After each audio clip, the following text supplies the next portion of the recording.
Toxoplasmosis is an asymptomatic disease that is caused by the parasite Toxoplasmasa gondii, and it affects a lot of warm-blooded animals. And there are around 1.1 million people in the United States that are affected by this every year. So as Keara has stated, toxoplasmosis is a zoonotic disease, which means it can be transmitted to humans from the animals.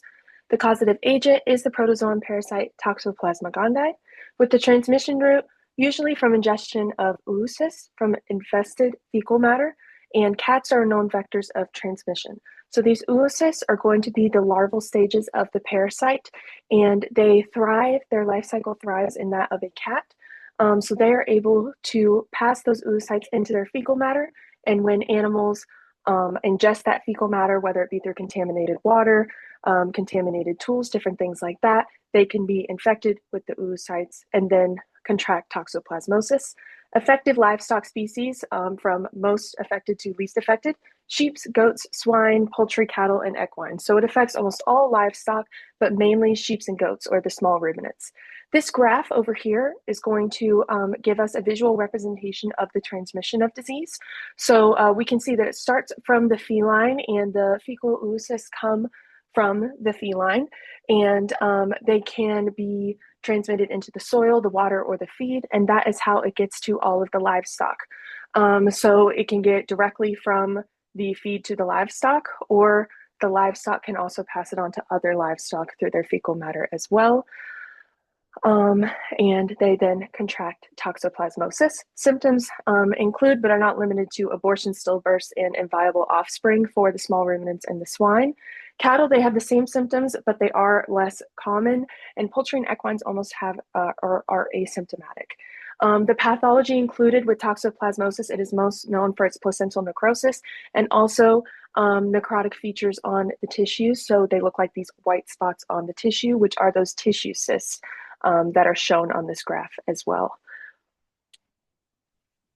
Prevention of the contraction and spread of toxoplasmosis in an agricultural or farm environment comes down to isolation, sterilization, and extermination. It's recommended that animal feed is kept isolated in sealed containers to prevent rodents, cats, or other small pests from getting into it. Living quarters, equipment, and clothes should be disinfected or sterilized regularly to prevent cross-contamination, and pests that may spread the disease should also be exterminated and disposed of safely. A live attenuated vaccine currently exists for use on sheep and goats called Toxovax, but isn't appropriate for other livestock species. People can also prevent the infection by not eating undercooked meat or unpasteurized eggs. The treatment of toxoplasmosis in livestock generally includes using antibiotic sulfadiazine and antiparasitic pyrimethamine. As for economic and social impact, toxoplasmosis's negative impacts go beyond just being a medical problem. It poses a threat to the food industry, public health systems, and communities. One negative impact the disease has is on food safety. There is a cause for concern due to contamination and outbreaks, leading to a loss in consumer trust. This then goes on forth to hurt the food industry financially. When there is a concern in regard to food safety amongst consumers, producers face damage control consisting of recalls, tarnished reputation, and a drop in sales, as well as testing, which costs both time and money.